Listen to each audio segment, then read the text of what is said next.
Hey,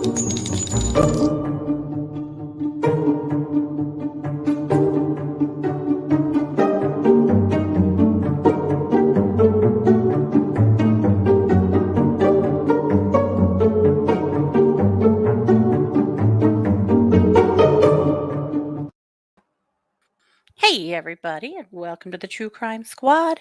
This is Katie Weaver. I'm here with my sister, co host, and partner in crime, Christy Brower. Hello. Hello. I feel as though we were just here. I think we I were. feel like we've been here all week. My goodness, we really have. Welcome, you guys. This is, of course, a live stream, but if you're listening to an archive or a replay, welcome to you as well. Absolutely. All about what is up in court. Dun, dun, I kind of feel dun. like I won the grand prize because You did get I to be know. there today. Whew. We had all been talking about, like, who do you really want to see? Who is the testimony that you really want to see? And all along, we've been like, Melanie Gibb. Melanie freaking Gibb. Yeah. So I get my happy ass to court this morning and sit down and get all set up and ready to go. And I get a message from Christy. Did you hear that Melanie Gibb is in the house? Because, of course, we're in Madison. So I don't know, Yeah. she was It's all seen. over the Twitterverse that she had a hat on and was trying to hide her face. She had this weird, like, fisherman's hat on. Like, Melanie, why does everything you do have to be so freaking weird? I don't know. But It is okay. But Nate Eaton from East Idaho News recognized her because, of course, he did. He interviewed her for hours. Like, yeah, you're feeling no one, Melanie Gibb. She would have been better off to have a hoodie on than that hat. That just grabbed attention. Who wears that into the courthouse? Or why just not even do it? Just don't do it at all. Well, it's not like we didn't know you were going to testify in this trial. Of course you were going to testify. That as well. Key witness. For sure. And she had some interesting stuff to say. So started out with Lindsay Blake for this state, and huge, massive shout out to Lindsay Blake. Yeah. We told you that court yesterday was adjourned early because, and there is no court on Monday because one of the members of the prosecution had suffered a death in their family. That was Lindsay Blake's father. Oh, yeah. It. So she wasn't there yesterday. Stressful time for that. Right, because I'm sure she went to be with her family. But here she is, back in court this morning with one of the biggest key witnesses in this case, in my opinion. And she absolutely handled her masterfully and just did a beautiful job. And I'm sure that she is crumbling inside, but here she was doing her job. How hard, my God, it's like the biggest case of her career thus far. Yeah. And to have to go through the death of her dad in the middle of it. So sending so much love to Lindsay Blake. And she did a badass job today. I was very impressed. Has shown up in every way, man. Her opening statement was powerful. And then all of her examination of witnesses has been great. Well, she did awesome. Awesome. Especially because, I'll tell you what, Thomas was on the whining train today. Why is Thomas turning out to be so whiny? We never saw this from him until now, but my God. Well, it's his job. It is his job. Fine, it's his job. But well, it is. It is. But yeah, I mean, even whiny to the point of ticking off the judge. I mean, we pissed off the judge good today. He pulled a stunt today. So let's get into it. Also, 3 huge pieces of evidence were introduced today that we already had from Chad's preliminary. So in the case notes for this show, there are links to all 3 of those. But even if you just go to our YouTube or our Spotify, we put them up individually as well. So, of course, it is the Melanie, Chad, Lori phone call. We've talked about that a lot. The scripture dance off. Yeah. Cora Horror. Are you kidding me, Mel? So listening classic. To that again today where I was dead. But at any rate, there's that. There is the Patriarchal Blessing. We'll talk a little bit more about that tonight. And Chad's phone call to the mortuary. Creepy. Also, I don't know if Chad would be more creepy if he tried. Or dumber. The way that he realized after saying his name that he'd just given his real name was hilarious. Like, dude, what are you? You are the dumbest criminal ever, and that is why you and your idiot wife are on trial right now. Because what? Daybell, Daybell. I mean, you might have just said your name was Michael Jackson. I mean, come on. What's my name? Oh, Elvis Presley. Yeah. For sure. My gosh. I'm dead. Yeah. Well, let's get into the way things kicked off this morning. Lori was wearing looked it looked to me like maybe she had a black shirt or a black turtleneck underneath and then like an off-white top kind of. Lori was Mhm. today she didn't seem to be upset with her attorney. Uh, she was quite animated. I didn't get a lot of Lori watching time because my little thumbs were flying. But from reading some other people's accounts that were in the Ada courtroom, they said that she was shaking her head sometimes when she didn't like what Melanie was saying, which I thought was very interesting. I She could got real see how animated pissed at she one point was. too. Yes. Yeah. So Melanie and Lori met at a church event in October 2018 and became really quick friends. Melanie Pulowski was there as well. A couple weeks after they met, they went to an event in hello, in St. George, Utah, and that's where they met Chad. Melanie had already met Chad a couple of years before that and had read most of his books. Lori had also read some of his books, and that's how they were excited to meet Chad. Chad and Lori were instantaneous. Instantaneous. The first time they met, they immediately became people that were, talking to each other constantly. They spent time together and talked that entire weekend. Like it was just, it was just gasoline and a flame immediately when they met. Yep. Uh, James and Elena from the very beginning. yep, yep. She met Tylee at Lori's house. She said that Tylee acted upset and frustrated with Lori most of the time, and that there was a fair amount of contention in their relationship.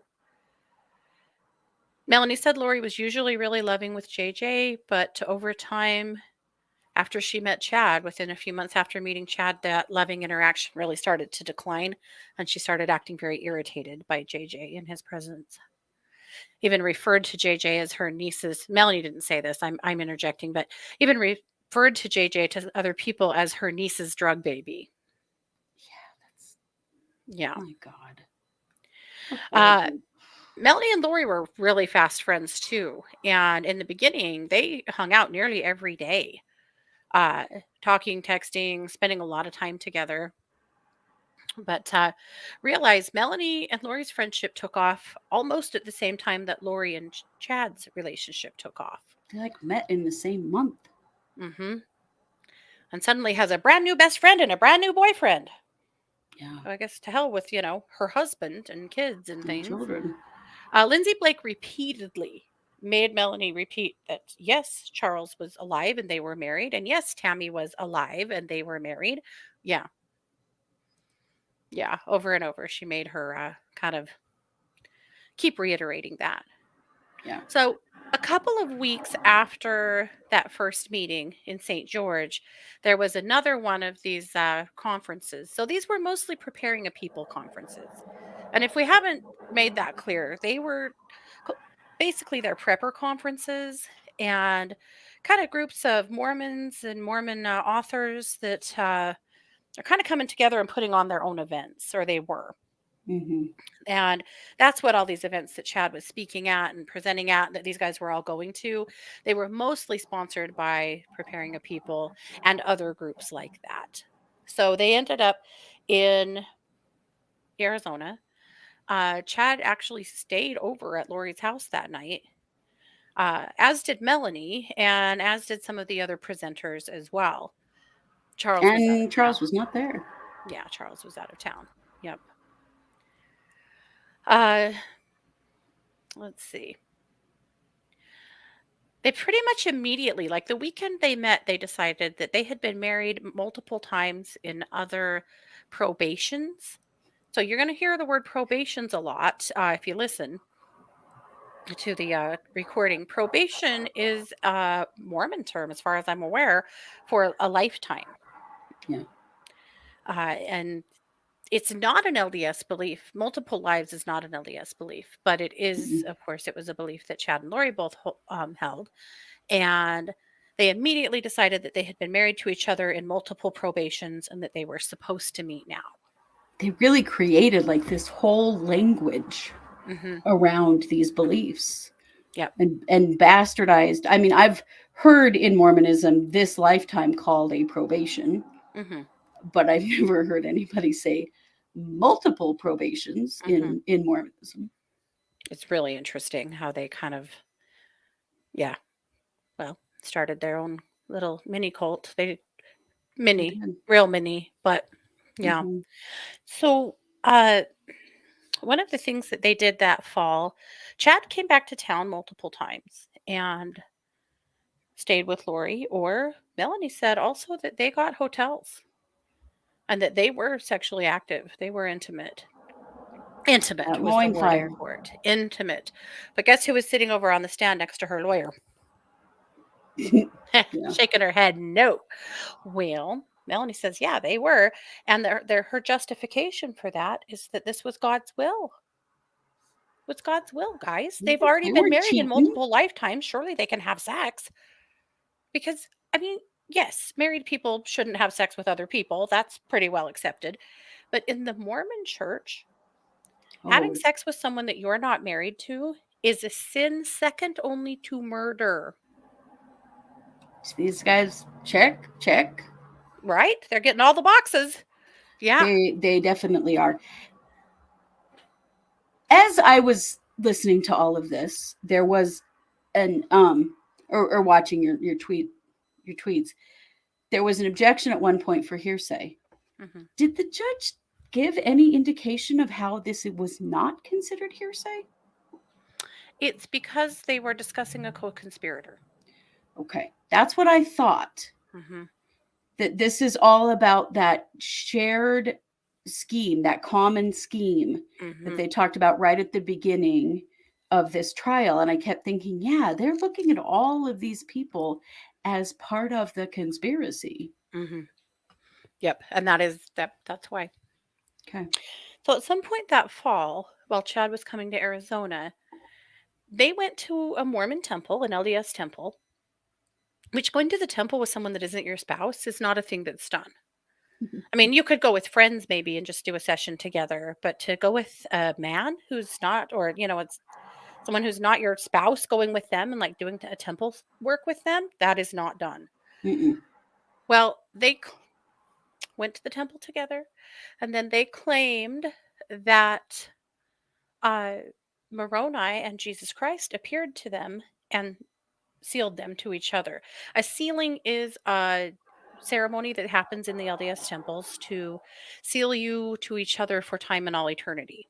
And they both were already sealed to their spouses in this lifetime, but that wasn't enough for them. They needed to be sealed to each other. Again, really bastardizing the beliefs of the LDS church. Very offensive to go into their temple and do something like that. Well, and you don't perform your own sealing. There are people for that. Right, Like right. everything they were doing. I don't know how they were. I don't know. I only went to the temple as a kid for baptisms for the dead and stuff.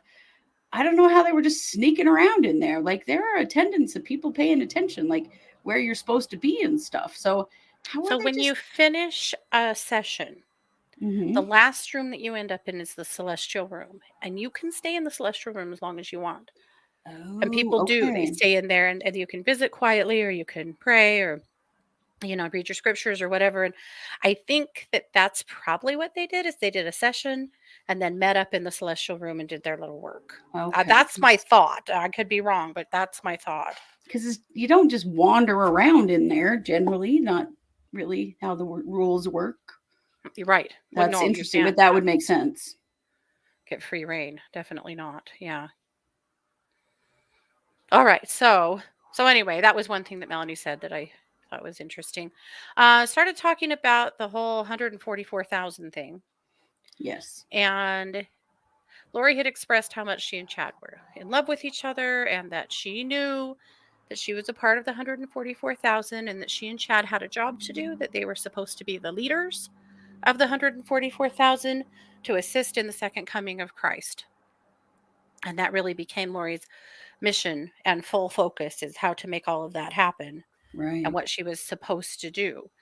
Now, amongst all of that, Lori also believed that she was a translated being that didn't need to repent, didn't need to follow the rules, didn't need to follow the church's rules or society's rules, because she was above all of that. She also didn't need to eat, apparently. Oh, that's what they say. Yeah. Seems Yeah. she has been, though. Well, that's a good question, Deb. Were Lori and Charles actually sealed? I thought they were, but maybe I'm wrong. I don't 100% know. Tammy and Chad definitely were. Oh, But yeah. I'm Without a not doubt. 100% sure. I mean, Lori definitely had a recommend, but that does not necessarily mean that she and Charles were married in the Mormon temple. I'm not sure. Yeah. It's an interesting question because I don't think she was married in the temple to any of her other husbands. Mm-mm. And so when did she take out her endowments? Was that when she and Charles did get sealed? Or had they not been sealed? I don't know the answer to that. That's Maybe something we'll somebody need else to look will. into. Yeah. Really, really good question, Deb, or comment. Mm-hmm. Um, okay. So they're talking a little bit. Okay. They're trying to get a handle on what the light and dark thing means. Uh, this was addressed in the direct. It was addressed in the redirect. It was addressed in the cross. Everybody, can I just say that Thomas has absolutely no grasp whatsoever of what any metaphysical properties or purposes are, like at all. He doesn't get it No, at he all. couldn't. Yeah.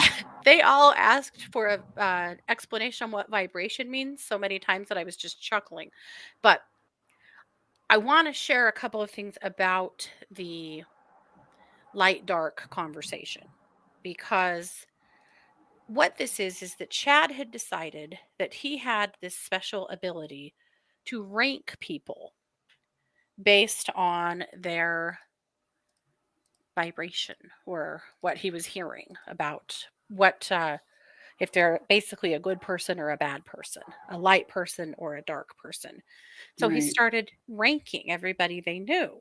I mean, spoiler alert, if people were going along with what they liked and agreed with them and weren't getting in their way, they were light.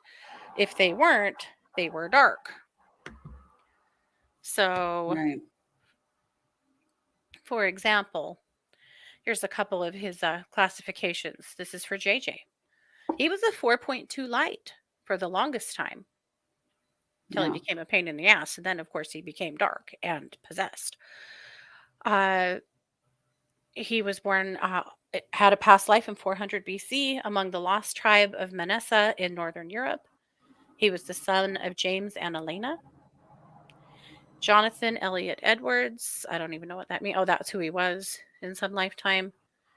And then, in the rankings. Sorry. So he was Mm-hmm. a 2 in 400 BC. He was a 3 in the son as the son of James and Elena. He was a 4.1 when he was Jonathan Elliot Edwards. And today, whenever he did that ranking, he was a 4.2. Then you have Lori, who's a 4.3. Dear Lori. Lori was also Lanaya, daughter of Methuselah. She also married Neil A. Maxwell, apparently. She was Elena, daughter of Jesus's half-brother Judas. She was married to James the Just. She was Elmari, the prophet Moroni's wife.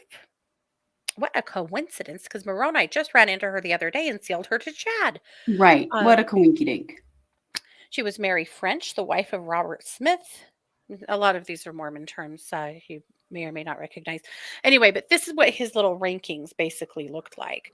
So he would decide, if somebody was light or dark or whatever. and then how many past lives they've had and all that kind of stuff. So that's basically what that was all about. Yeah. In a nutshell. Yeah. A very You nutty had me at nutshell, Jesus's half brother Judas. Well, see. right? Now, there's several questions here I wonder if we ought to get to real quick. Yeah. Let's see. Oh, Kat would like to know what's an endowment. What does that mean?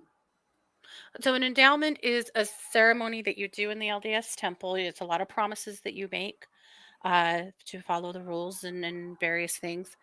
And that's when you receive your garments. Everybody, pretty much knows that Mormons wear, uh, people call them various things.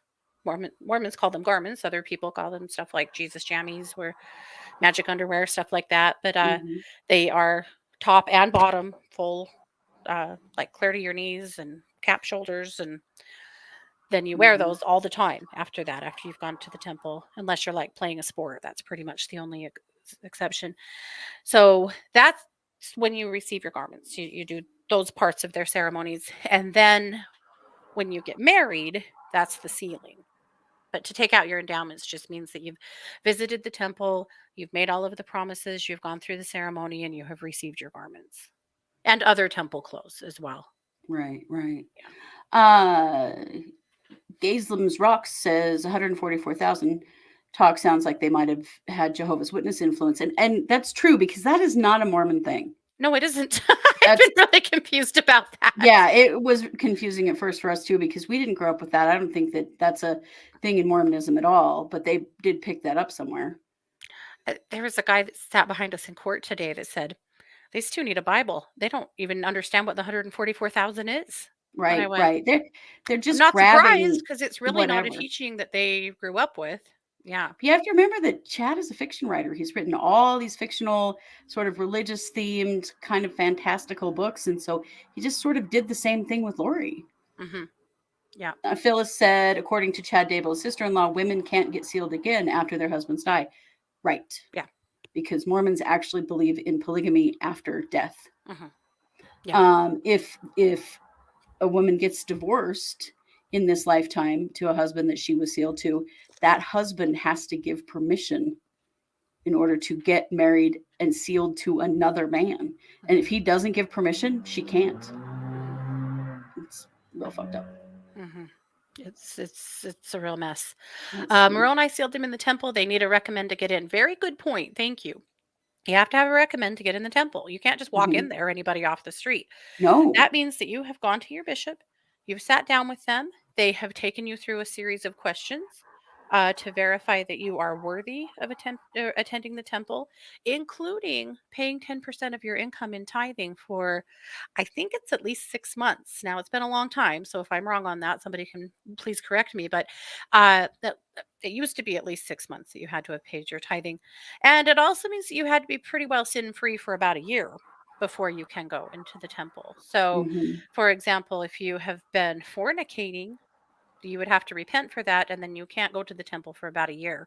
So that's so yeah, you have to have a recommend from your bishop that's probably signed by your state president that says that they have found you to be worthy of attending. So yeah, both were in good standing with the church. They would have had to have Mm-hmm. been. Yeah. Right. Or at least pretending to be. Right, because they were getting hotel rooms Yeah. They were and lying. doing it But I and think then you going only to the have to go in temple. for an interview for your recommend once a year, don't Yeah, you? once a year. Yeah. So Yeah. but at this point they were translated beings and could do whatever they want, right? Hmm. Yeah. KT wants to know, how did she cross paths with Chad in past lives then? We know of James and Elena, but they said 5 lives. I don't know if they've ever said what they all were, I don't know that they either. believed them to be. Yeah. Um, JR, now, see, I'm with you. JR says, I always felt like Melanie had romantic feelings toward Lori. It was I could that or see. like hero worship, Mhm. like kind of puppy dogging around with her. Mhm.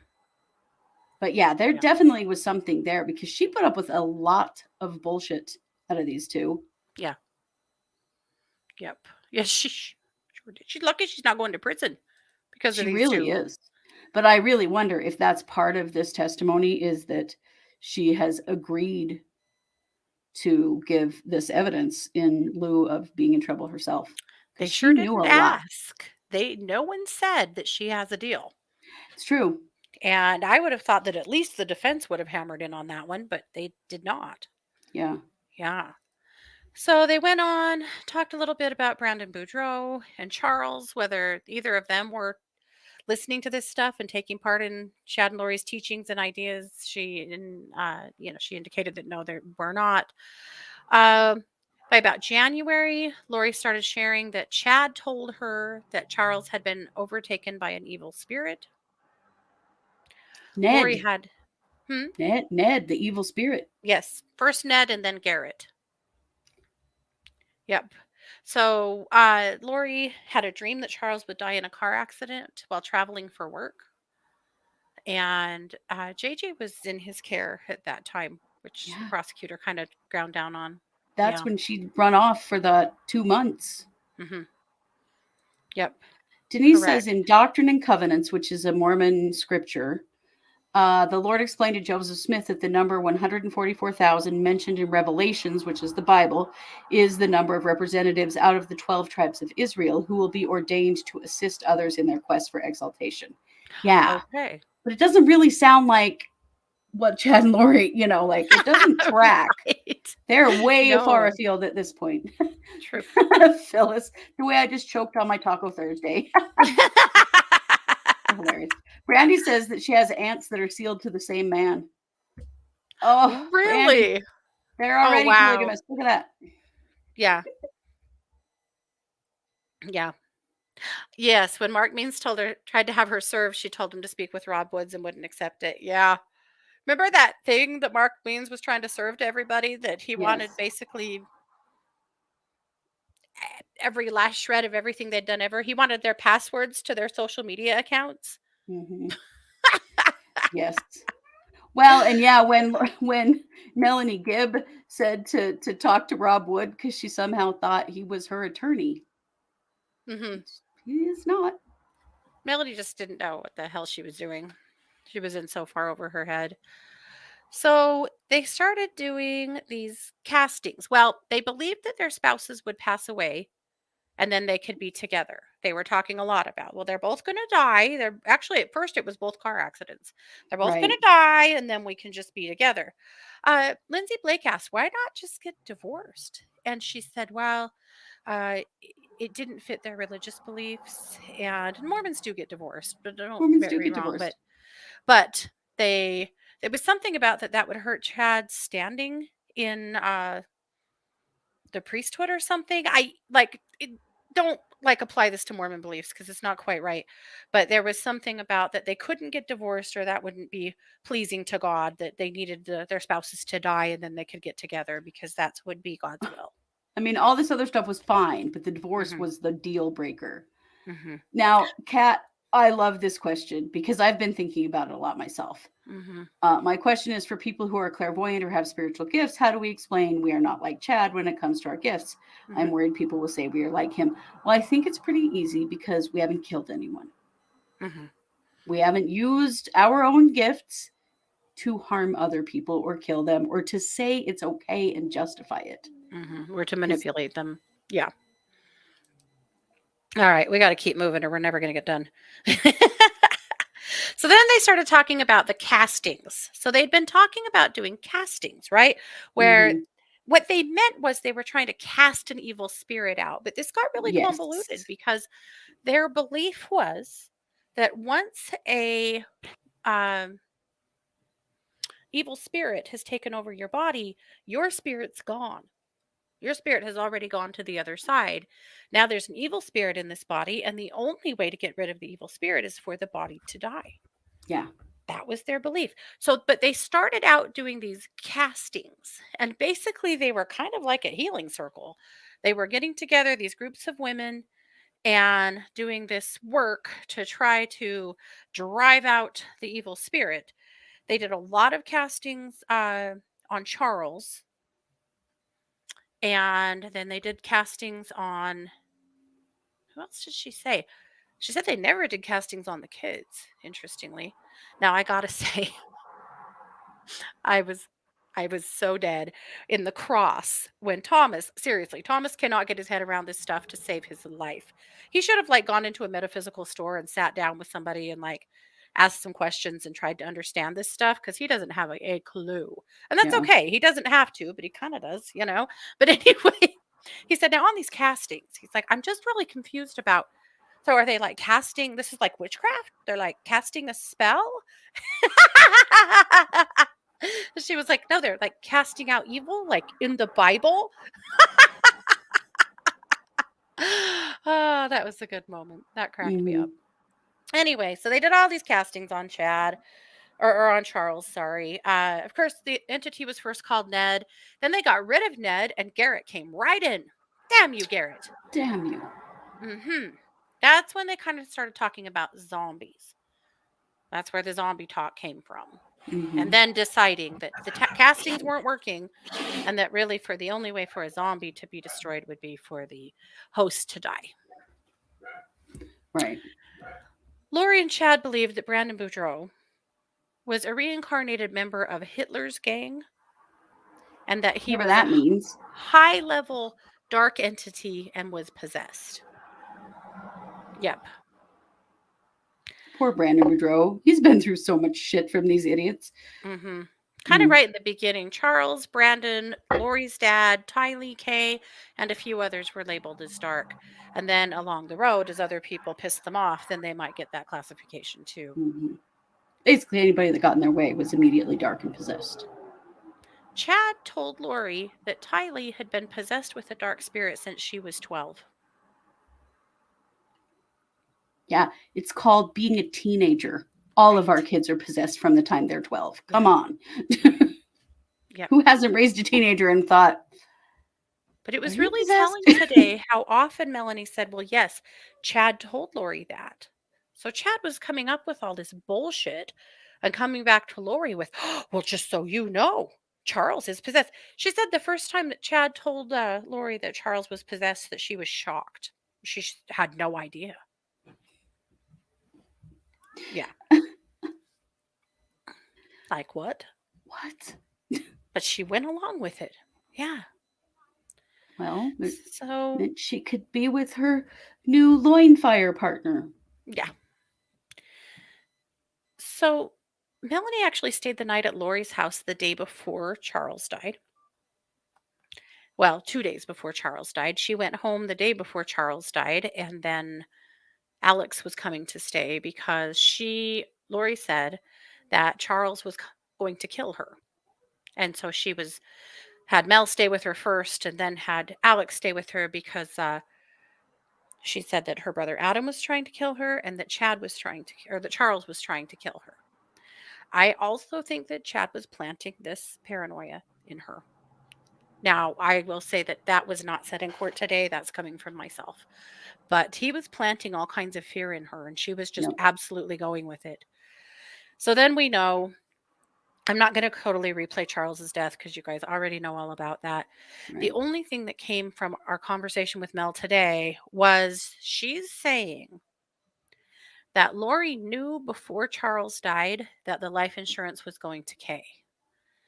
This is not what has been said in the past. The Mm-mm. prosecutor doubled back with her several times, trying to get her to say something else. And she was like, no, no, she knew. Yeah, no, she knew. I know she told me before he died. I know she did. And she was like, do you know when she told you or what the context was? And she's like, I can't remember. But yeah, she did tell me.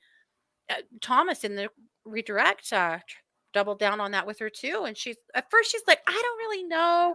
I can't really remember. Yeah, for sure it was before. And that's not great. That's not great. That doesn't quite match the narrative, and it shouldn't have to. If that's true, it's true. Like I'm not trying to fit the narrative But it is the opposite of what has been said up to this up to point. this point. Now, I think that what we'll see, and we'll see what happens, but I think that the prosecutor has plenty of evidence to the contrary. Yeah. Because Lori called the life insurance company after Charles died and tried to claim the life insurance. Right. So I don't, and then there's some texts between Chad and Lori that we've seen from the iCloud account before that was, that she and Chad were texting after Charles died about the fact that she can't access the life insurance. And Chad was like, surely there's something we can do. And she was like, I've already looked into it. There's not. He changed it. He signed off on it. Like, there's nothing we can do. I th- I think they'll be able to prove that Melanie was wrong, but that was kind of a seed of doubt. I don't know. That was not great. Yeah. Yeah. Well, Melanie's memory sucks, and she has said that in every interview she's ever done. She said Yeah. it on the stand during Chad's preliminary. She said it on the Mhm. stand today, and that is concerning. I mean, Uh-huh. that's not great for credibility. Mhm. Yeah. And it's true. She has been through a lot of trauma through all of this. Yeah. She has. But yes, the chatters were saying earlier that wait, she was there the day before Charles died and the day before JJ died. Yeah, she was. Mhm. That's how close she is to this. Yeah. And it's why her testimony is so important because she was the Mhm. closest person to Lori. Absolutely. See, Cat Link, I think you're correct. This is exactly what I was saying today too. She wonders if Melanie's confused and was referring to when Lori changed the insurance and the password and locked Charles out of it. If Right. that's what she's talking about, Maybe. because then Charles had to go through hoops to regain access to his account. Then he made Kay the beneficiary and locked Lori out of it. Yep. But I think Lori thought she had it changed or that she could just change it after he died or something. She had an angle there. But She anyway, did. that was an interesting part. Now, of course, then there's that death. Again, we're not going to go all the way through that tonight, but they sure did manage to get Charles's death in there. Justin Mhm. Lum said that the jury looked shocked and was really paying attention during the conversation about Charles's death. Yeah. One piece of evidence that they let in today was Chad's phone call because after Charles died, Chad was calling around mortuaries around Chandler trying to get the best deal on uh help me. Uh on cremation. Thank you. He My was shopping God. around for cremation for the cheapest possible cremation. Yeah. What an asshole. So God. and the phone call is so wild. He gives his real name and then he's like, I mean, Daybell, Dabbl. Okay. It's crazy talk. He tells him it's his uncle, John. John Daybell. Middle name Myron. John Myron Daybell. My uncle. He died. Yeah, yeah. It's very sad. It's so sketchy and stupid. I'm sure Mhm, that girl was like, "Who am I talking to?" On mhm. yeah, Me- dumbbell. Yeah, that made way more sense to me. Right. Melanie was actually not at the party. Mm-mm. Melanie said that she didn't know that Charles was dead for 4 days, which is Lori also weird AF. was But not telling anybody. She didn't even tell his own kids until the next day. mhm. But no, she was not at the party. I thought she would be too. I'm with you. At any rate, yeah, the phone call is very weird. He is sounding really weird. Yeah, there's definitely a time or two where it sounds like he's kind of biting back laughter. He just thinks this is funny. Mhm. And anyway, there's a link to it in our case notes if you want to listen to it. It's like 3 minutes long and you will be, pretty well dumbfounded, but it's Yeah, there. Yeah. So there is that. Well, they found that phone call because there was no person. The person they were describing, the, mortuary realized was there was no such person. right.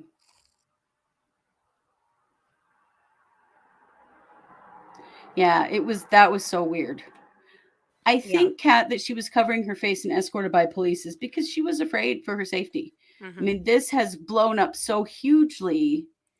You Mhm. have to understand that a lot of these witnesses are a little nervous about showing up in court Mhm. and about it's one reason why the witness list is sealed so that we don't Mhm. know ahead of time who's coming. Mhm. Yep. So after Charles's death, Chad visited and stayed with Lori, and they were both very happy. Some other things she told us. She believed that Lori believed, according to her mission, that her whole family would die due to tribulations.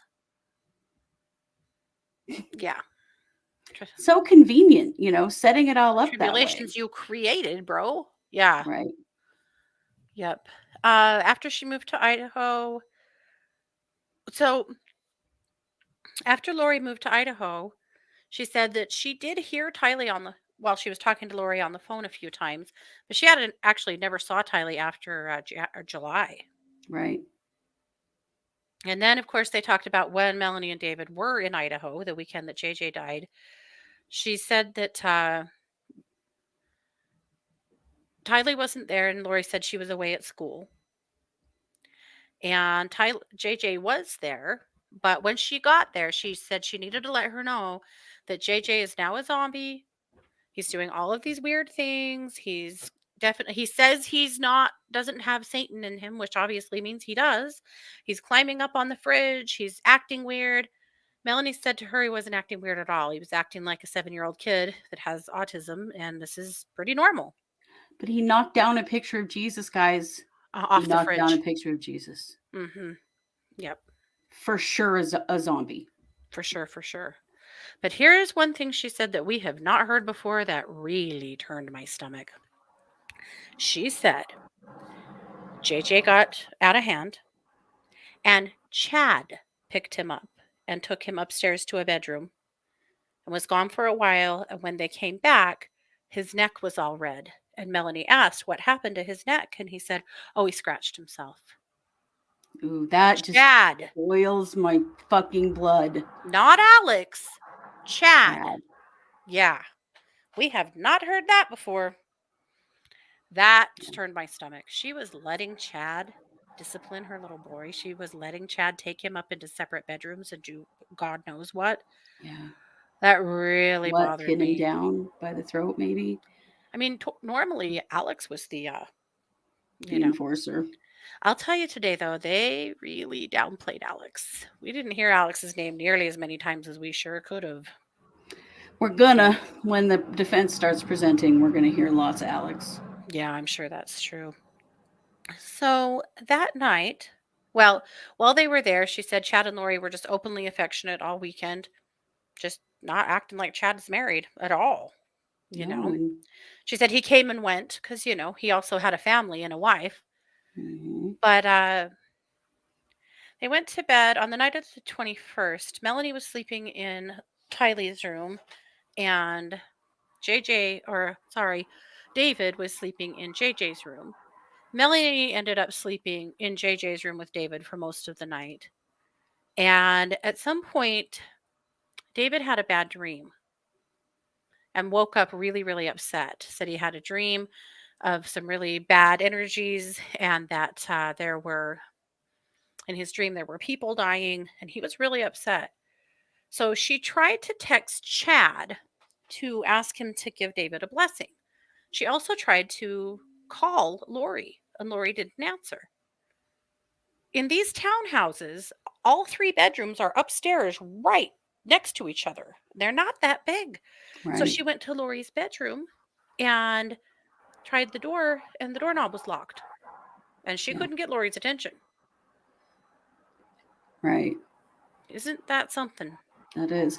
And guys, just to clarify, because there's some confusion, it was JJ's neck that was red when after Chad had him Right. upstairs. Yeah, JJ's neck. And Chad said that he had scratched himself, and that's why his neck was red.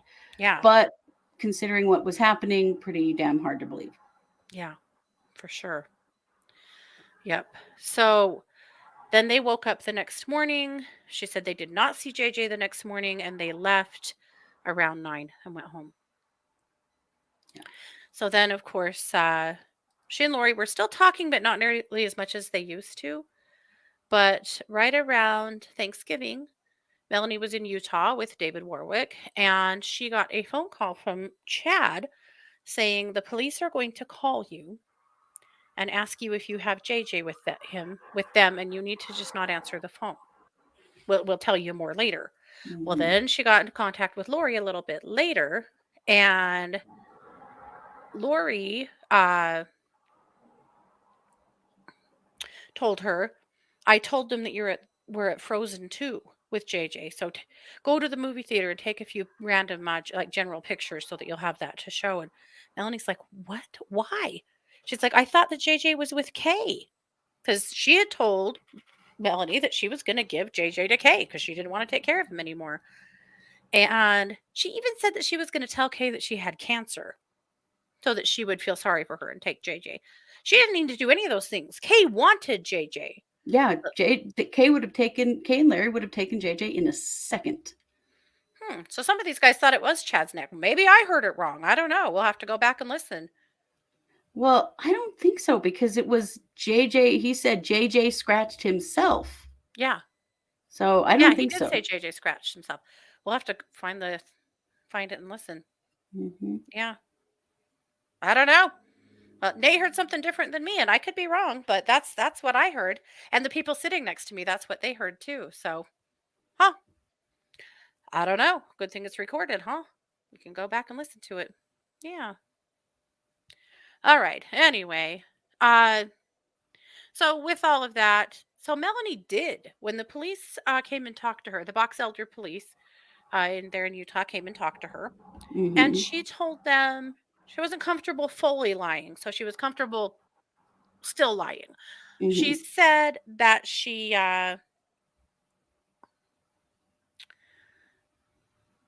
told the police that she did have JJ, but she doesn't now. Yeah.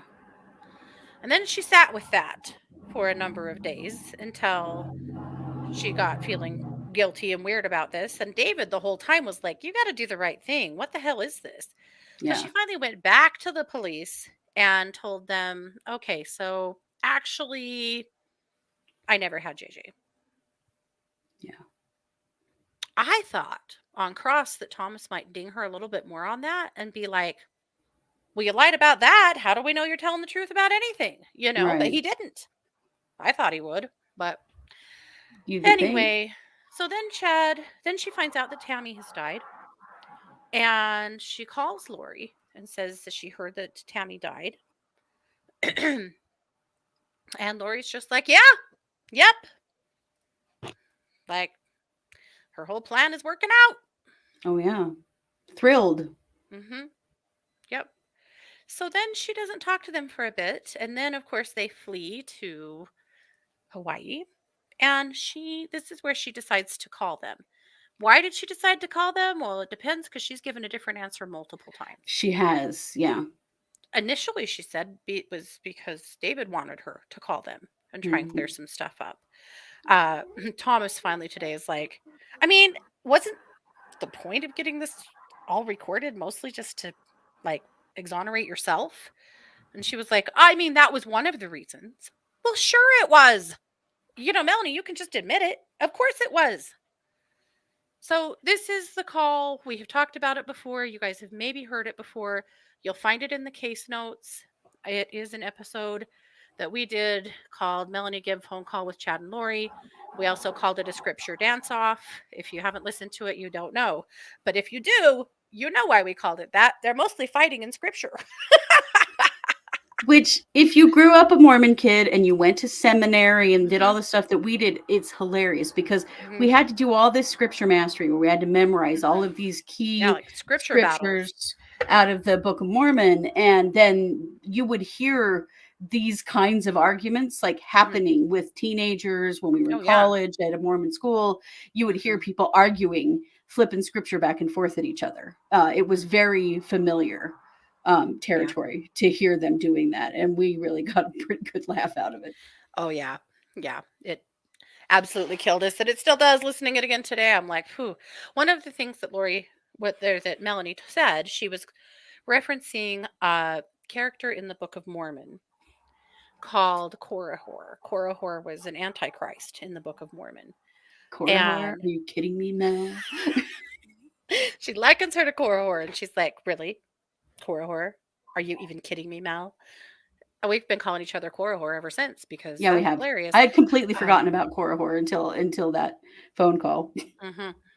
But at any rate, so and the defense on cross kind of doubled down on that. They're like, so are you calling Lori an antichrist? And she was like, yeah. Yes. Yeah, scripture chase. Yes. Scripture, yeah. Yeah. One thing she said is that she asked Alex where JJ is, and he told her you wouldn't want to know and that he won't be found. Yeah. Now, interesting because in the phone call, Lori says, I can't tell anyone where the kids are because if I did, then they wouldn't be safe and you wouldn't be safe, and then maybe I wouldn't be safe. And I haven't even told Alex. Only Alex seemed to know. Yeah, he sure did. Yeah. Scripture dance off is our term. The term is scripture chase, but it's Yeah. like, two gangs dancing off with each other, It's Yeah. kind of a West Side Story type scripture chase, where just Lamanites versus Nephites style. yeah, the way they go back at each other is hilarious. Yep. So I'll let you listen to the call. I'm not going to go through the whole thing. It's too long. But at any rate, at the very end of the call, Lori yells at her about how Jesus Christ is protecting her and then hangs up. Click. That's it. And then court went to recess. It was good. Everyone needed a break. Mm-hmm. And I was laughing about how pissed Lori must be. I had tweeted that she was probably sitting there doing a solo casting on Mel G for the last 2 hours straight. Probably. Anyway, when we came back from court, yeah, they did talk about why she made the audio. At that point, she said it's because she was worried about JJ. On cross, they wanted to know if there was any way that the police talked her into doing that. And she swears that no one did. But she did give the recording to the police right away. Yeah. They did kind of clarify some things from the call and from these beliefs about whether or not they're common to the LDS Church. Melanie cleared a few things up that way. Tammy was considered light until very shortly before her death. Then they decided that she was actually possessed by an evil spirit. Oh, I knew her name and now I can't remember. One of you guys will know. But anyway, yeah. So, conveniently, she had that darn zombie situation going on. Right. Well, the castings didn't work, so now she's got to be a zombie so they can kill her. It's so obvious how deluded they are on the outside looking in, Yeah. God. She Yes, said after Viola. Yeah, Tammy Viola, Viola. that's right. She said after Charles died that Lori got increasingly frustrated that Tammy was still alive. She had this plan to move to Idaho and marry Chad and be together, and Chad kept promising Tammy was going to die in a car accident and didn't, and Lori was getting pissed off. She'd had enough. She wanted her life, which is interesting because that's something the prosecution said in the opening, is that Tammy had two things she wanted. She had all that life insurance on her, and she had Chad, and she wanted them both and needed Tammy to be gone so that she could have that. Yeah, JR, I can put the link in the chat for the phone call. Yeah, it'll also be in the show description. Yeah. And we just reposted just the phone call itself today. Wait, which phone call? Oh no, we didn't. We reposted the show. We reposted that episode a couple of days ago. That's right. I mean, there's actually two phone calls. Yeah. Tammy did call the police after the paintball incident, didn't she? Or maybe she didn't. I can't remember, she didn't, Jennifer. because she thought it was a paintball gun. She did realize there were someone trying to kill her. Remember, she posted it on Facebook. Yeah. Yeah, she posted on Facebook a warning to the neighbors. I still kind of thought she called the police, though. No, and people asked her, "Did you call the police?" And it was more like, "Well, I think it was just a paintball gun." No, it was that dumb gun with the silencer on it that Alex was very clearly bad at using. Yeah, it is curious how all of Lori's children went dark except for Colby, but you know who was dark? Colby's wife. Yeah, Colby's wife was like super dark. But Colby's they didn't live with them, and so they weren't really alive. Yeah. Yep. But Colby and his wife weren't really a barrier because they didn't live with them. Yep. True. So that was pretty much for Blake. We pretty much talked about what was on the cross, but here's what Thomas did. He asked her if she'd had contact with the prosecution. She said that she spoke to them in March to go over her testimony, and before that was a couple of years ago. Thomas said, "Huh, when you spoke to them in March, were you as forgetful as you have been today?" She said yes. She did say yes. And then Thomas tells the judge he wants to move to strike this witness's testimony. This After all of two it. and a half hours? The Yeah. entire morning? You want to. I'm thinking to myself, how would the jury possibly erase all of that from their psyche? They can't, like, are you serious? And it was based on the fact that he says that they never got any follow up notes from the prosecution about their meeting in March. And the prosecution's like, that's because we don't owe you any. But at that point, Lindsay Blake is like, this shouldn't be happening in front of the jury. So they had a quick sidebar, and then they decided to let the jury go out for a while they hashed it out. And the judge had to go research something in his office and, basically came back and said the prosecution has every right to prep their witnesses. And unless new information was given to them other than what was already provided the prosecution, they have no obligation to provide that. Right. That was the ruling. This is But something that the defense has been hammering on and hammering on and hammering on, because they're pushing that whole, we never got all of the discovery. That's, they're looking at this from like procedural fuck ups on the part of the prosecutor, because what else have they got? Nothing. right. Yeah. So there was kind of a conversation there. The judge was not pleased. Well, Blake said, she was like, we need to be sure that in the future these conversations don't happen in front of the jury. We need assurance that that's not going to happen. Right. And then the judge said to Thomas, he's like, I can't help, but it doesn't escape me that you decided to do that and call to strike that witness after an entire morning of testimony. He said, you knew that was wrong to do that in front of the jury. He's like, don't do that again. Yeah. It's like, if you need a sidebar, you ask for a sidebar, but this isn't going to happen. And Thomas was like, oh, yeah. Well, he's like, I already tried this a few days ago and you shot me, or on this testimony, you shot me down. So I figured I better just go for it again. I don't think that's working for him. Mm-hmm. KT says that they did drive by their house. You must be a neighbor. And that there were police there. Okay. So that's what I thought, but they didn't. Basically, they were like, we don't know. It's been so much stuff to keep in your head, you guys. Yeah. I just remember that nothing came of it because right. Yeah. they didn't have anything to go on at that time. Mm-hmm. So finally back to court. The cross basically was just clarifying a lot of points that were already made. There was definitely no smoking gun in the cross. 3 cell phones rang in court today, and they all 3 had to be confiscated from Ada. Oh. The judge had about had it. He's like, we've been doing so good until today. 3 different phones. I mean, first of all,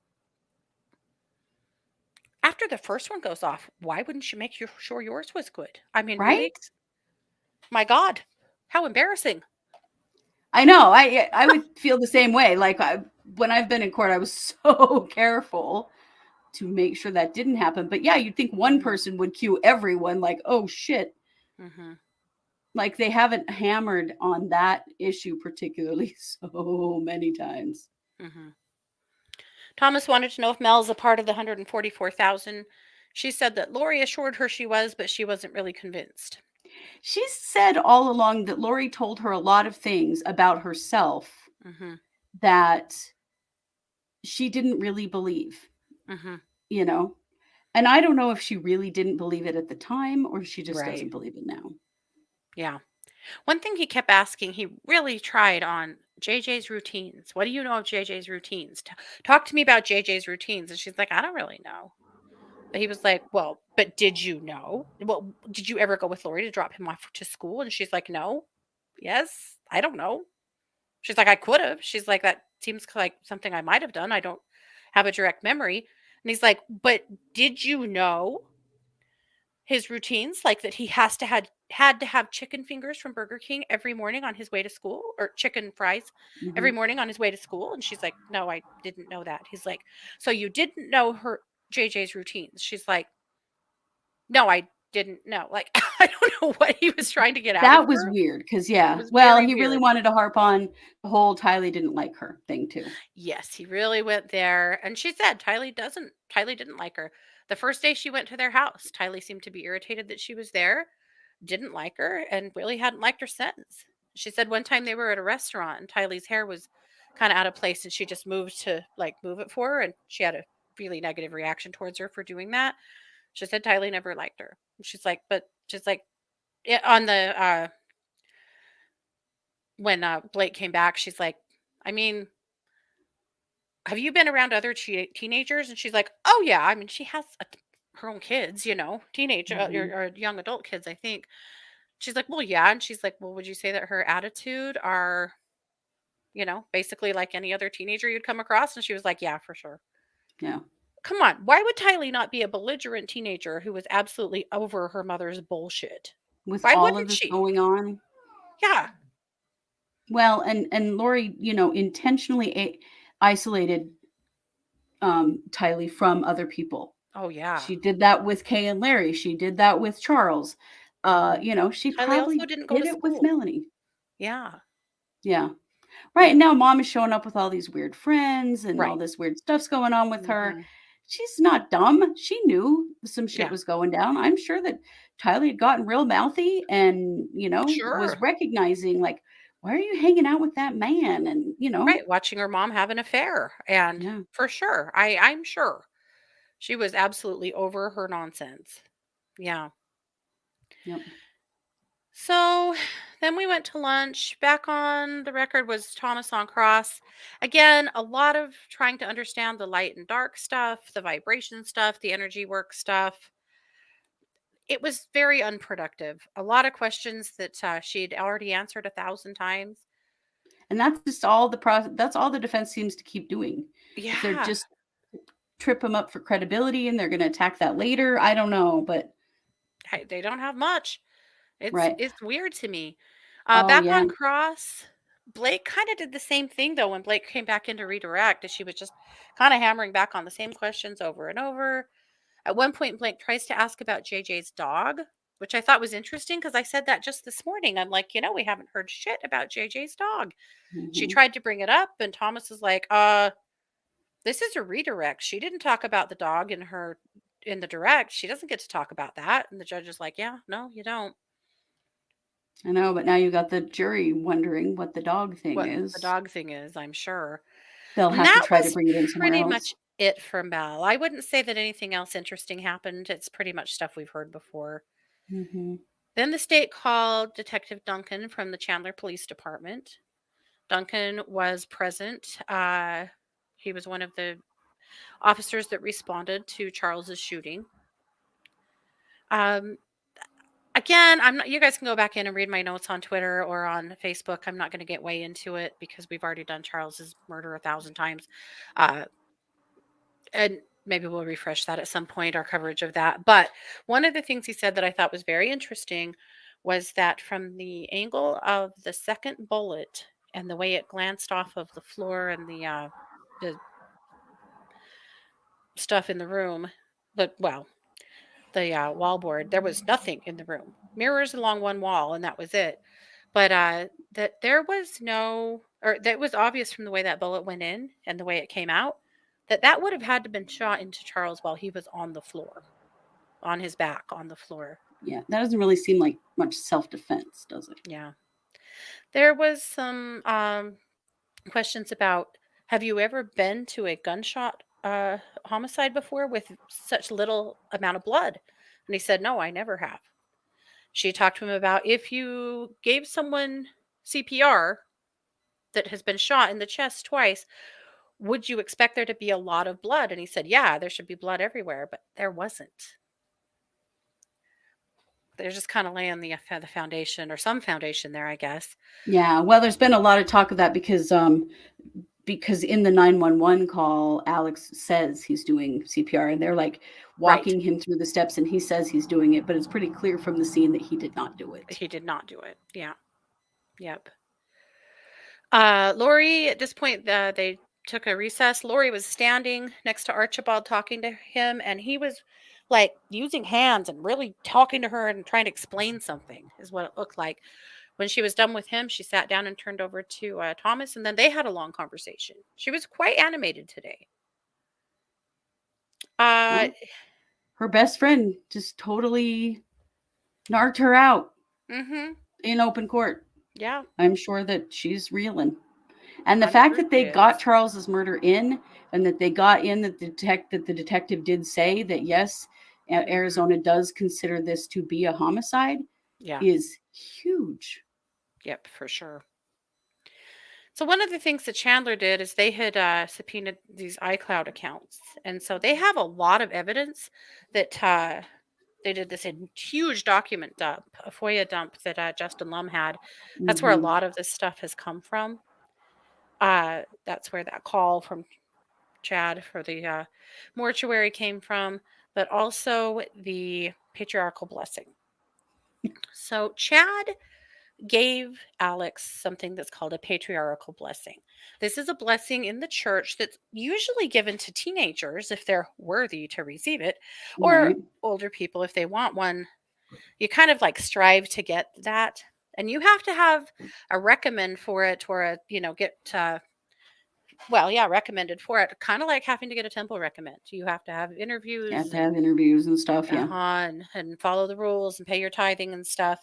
And then you meet with your state's patriarch.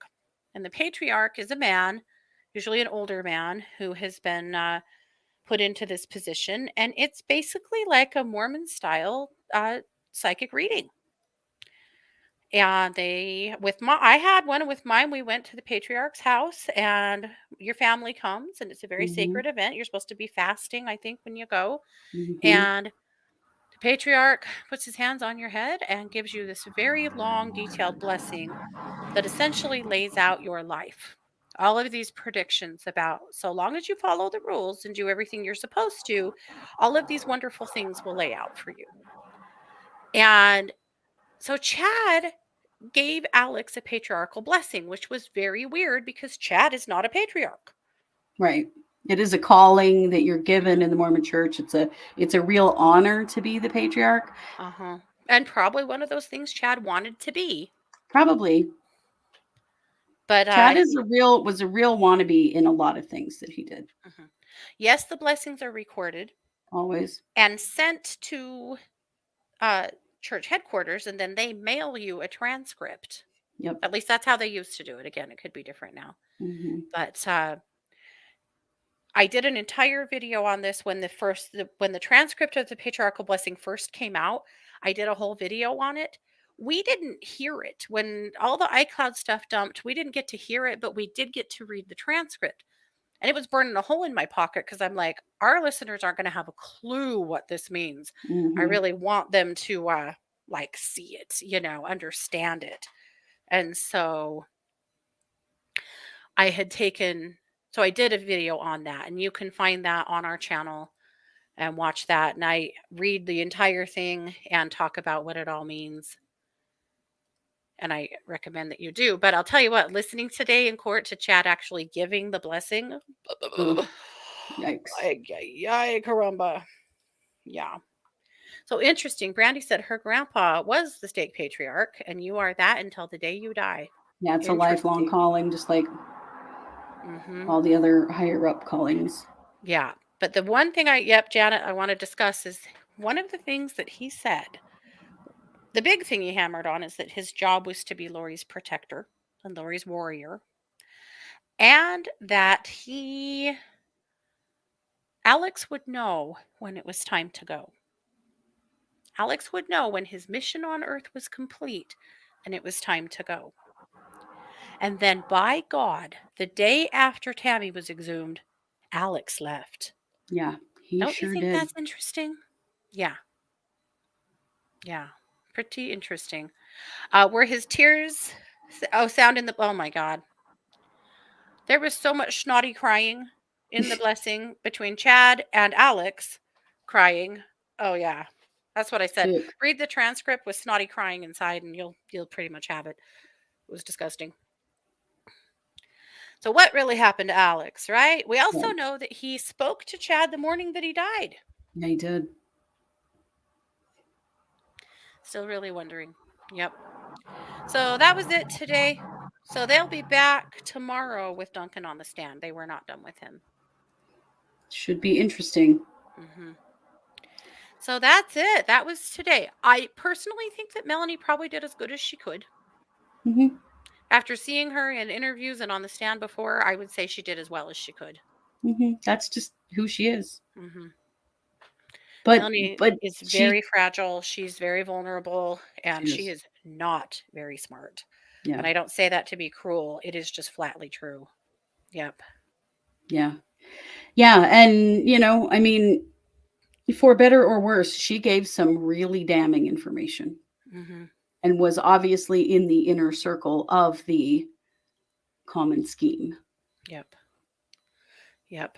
So that's where it's at. So, Christy, you're going to be back in court tomorrow. I will. I'll be your live tweeter tomorrow, and I will be back tomorrow night, and I'll do a live. Katie's going to be out of town, but I Yeah. will come on and tell you all about it. See what else Yeah. comes up on the stand. I just have to say, though, how powerful I think the fact that they got Charles's death and the fact that it's been Yes. ruled now a murder admitted, Yes. because that jury cannot for 1 second be doubting that there was a conspiracy here when you hear about all of the people who are already dead in this situation, Hmm. you know, and then the kids and Yeah. then Tammy, it Hmm. was very big that the defense was able, or that the prosecution was able to get that in. Absolutely. Absolutely. They've pretty masterfully got everything in that they wanted so far. Hmm. Pretty interesting. There's still some discovery that they weren't able to get in today because it needs more. Basically, what it sounded like is that the defense says they don't have it, and we're going to see this continue to happen. The defense keeps objecting and saying, "We've never seen that," or "We don't have that," and then the prosecution's like, "Yeah, you do. We sent it to you in blah blah blah at this time." Well, it was something today that the prosecution couldn't find where it is in all of those terabytes of stuff that they send over. So they're going to have to find it and prove to the judge that they do have it so that they can introduce Hmm. that tomorrow. We're Right. It going was to a continue to see PowerPoint of that for something, this right? entire trial. Yes, it was Yeah. a PowerPoint that came from Detective Duncan from the Okay. Chandler police. Yep. Okay. Well, hopefully we'll get to see it tomorrow. Yeah. I'll tell you all about it. Yeah, for sure. Yeah, but that's the discovery issues. They're going to chase us all the way through this trial. Hmm. They just are. Yeah. It's all they've got to harp on, really. Hmm. Yep. No, format might have been a problem, but the problem was that the judge wanted to know when they had sent it and what Mhm. where the prosecution could look for it at, or where the defense could look for it at in their stuff, and they couldn't find it. Yeah. So, yeah, the defense has it, just not organized. Yep, exactly. Hmm. Yep.